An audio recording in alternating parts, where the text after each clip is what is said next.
आप सभी को जय श्री श्याम।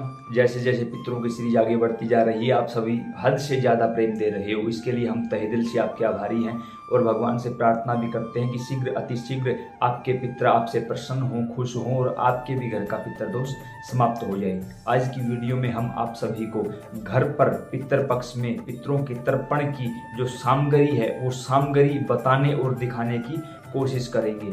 ये याद रहे, घर पर या कहीं किसी तीर्थ पर केवल और केवल पुरुषों द्वारा ही पितरों का तर्पण होगा। तर्पण का मतलब पितरों को जल देने से होता है।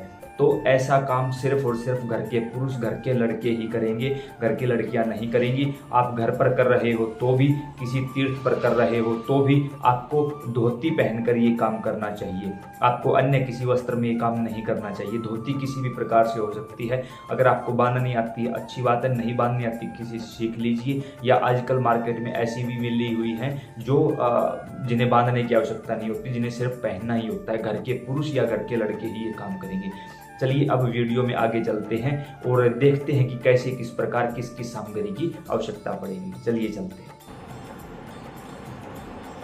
तो सबसे पहले वो जरूरी सामग्री जो तर्पण में काम आएगी, इसको बोलते हैं कुशा, और हरियाणा में बिल्कुल सिंपल भाषा में इसको बोलते हैं डाब, जो कि खेतों के जो मेड़ बने होते हैं उनके ऊपर ये आपको आसानी से मिल जाती है। अगर आप शहरों में भी रहते हैं तो भी ये श्राद्ध पक्ष से कुछ दिन पहले दुकानों पर आपको अवेलेबल हो जाती है, मिल जाती है।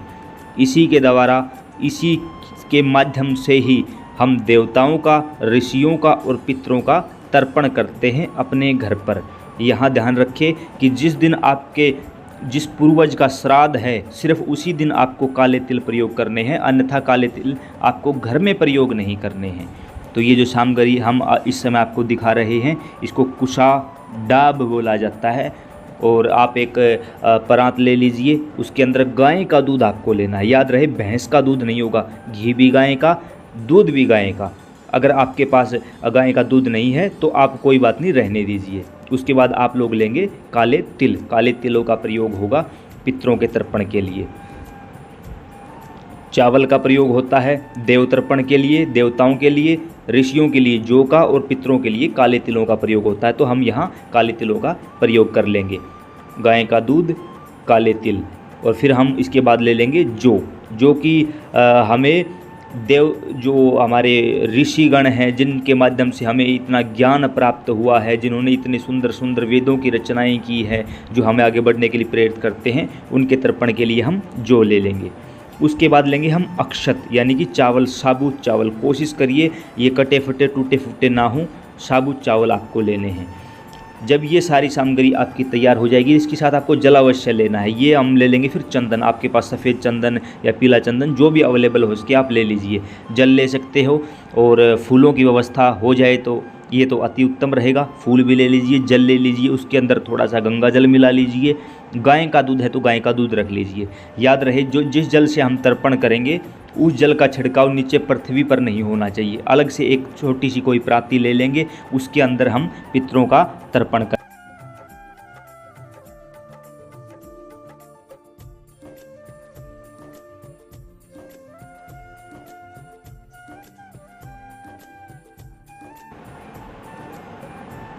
तो सबसे पहले आप एक आसन लगाइए, आसन के ऊपर बैठ जाइए। घर के पुरुष यह काम करेंगे, घर की महिलाएं यह काम नहीं करेंगी।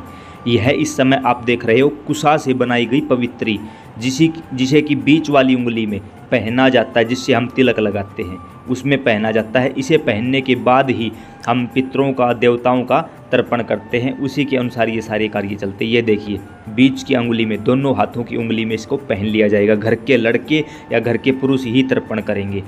देखिए, जिनके माता पिता नहीं हैं तो घर के बड़ा लड़का तर्पण कर सकता है। माता पिता हैं लेकिन वो इस बारे में जानते नहीं, तो भी आप अपने माता पिता जीवित हैं तो उनसे पहले की 3 पीढ़ियों का तर्पण करेंगे।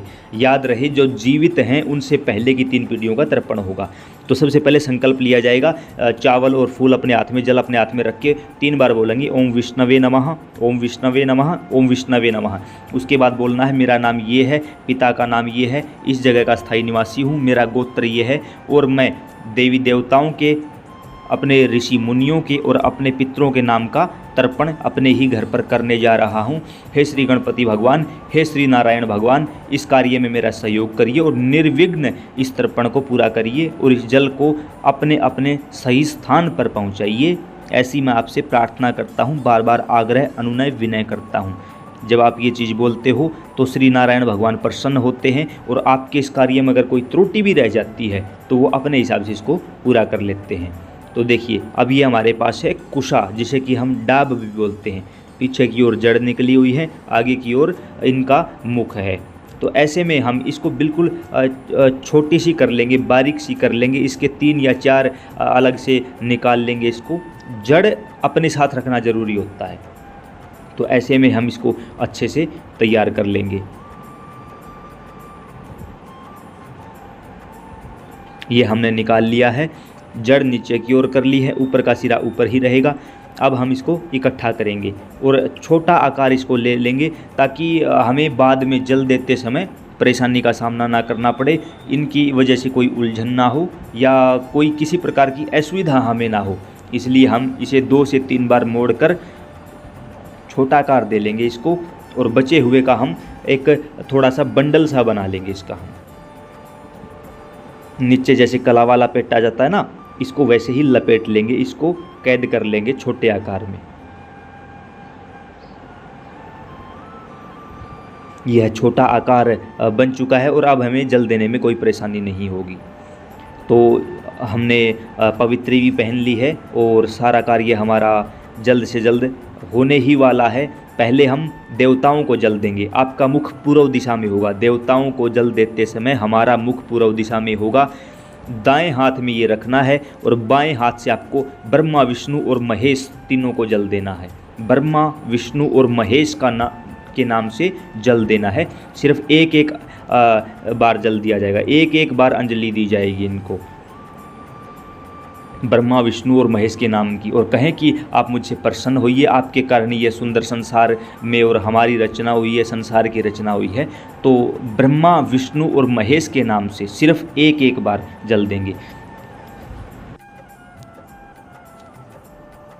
अब हम जो हमारे सिद्ध पुरुष हैं, ऋषिगण हैं, उनको जल देंगे। उनको जल देते समय हमारे हाथ में कुशा होगी और हथेली के माध्यम से उनको जल दिया जाएगा। हमारा मुख इस समय उत्तर दिशा में होगा और उत्तर दिशा के माध्यम से उनको जल दिया जाएगा। जैसे कि जो हमारे सप्तऋषि हैं, सनक सनंदन सनातन संत कुमार हैं, जो भी परम तेजस्वी संत हुए हैं, जिनके कारण हमें यह सब कुछ ज्ञान प्राप्त हुआ है। अगर आपके गुरुदेव इस समय धराधाम पर नहीं हैं तो आप उनके नाम का भी तर्पण कर सकते हो अपने ही घर पर। आपका मुख उत्तर दिशा की तरफ रहेगा और उनके नाम की आप अंजलि देंगे, उनके नाम का आप जल अर्पित करेंगे उत्तर दिशा की ओर मुख करके। जैसा कि आप सभी ने देखा कि पहले देवताओं को जल दिया गया, उसके बाद ऋषि मुनियों को जल दिया गया और अब हम दक्षिण दिशा की तरफ मुख करके अपने पितरों को जल देंगे। हाथों में, अंगुलियों में हमने पवित्री पहन रखी है, दक्षिण दिशा की तरफ मुख है, बायां पैर का घुटना ऊपर की ओर है, दाएं का नीचे की ओर है। ऐसे में हम अपने पितरों का ध्यान करते हुए, पितरों का स्मरण करते हुए पितरों को जल देंगे। अब की बार पितरों का जल पहली उंगली और अंगूठे के माध्यम से दिया जाएगा और इस बार हम काले तिलों का प्रयोग करेंगे। ऐसे में देवी देवताओं के लिए हमने चावल और ऋषि मुनियों के लिए हमने जौ का प्रयोग किया था, अब की बार काले तिलों का प्रयोग होगा। अब आप अपने पितरों का स्मरण करिए। अगर आपसे पहले की 3 पीढ़ियां जो भी हैं उनके नाम से आप जल दीजिए। आपके माता पिता जीवित हैं लेकिन उनको ये काम करना नहीं आता तो घर के लड़के ये काम कर सकते हैं। आप अपने माता पिता को छोड़कर उनसे पहले की जो 3 पीढ़ियां थी उसका स्मरण करिए और उनके नाम से अपने पितरों को, अपने पूर्वजों को जल दीजिए। अगर आप हर रोज़ यह कार्य कर रहे हैं तो आपको काले तिल लेने की आवश्यकता नहीं है, लेकिन अगर आप अपने पूर्वज की तिथि के ऊपर ये काम कर रहे हैं तो आप काले तिल ले सकते हो। अगर हर रोज़ ना कर पाओ तो कोशिश करिए कि अमावस्या के दिन तो ज़रूर किया जाए। घर में कुछ ऐसा नहीं कर सकते तो अमावस्या के दिन किसी पवित्र तीर्थ स्थान पर जाकर किसी कर्मकांडी ब्राह्मण के द्वारा इस काम को आप करवा सकते हैं। वो आपको और भी अच्छे से समझा देगा।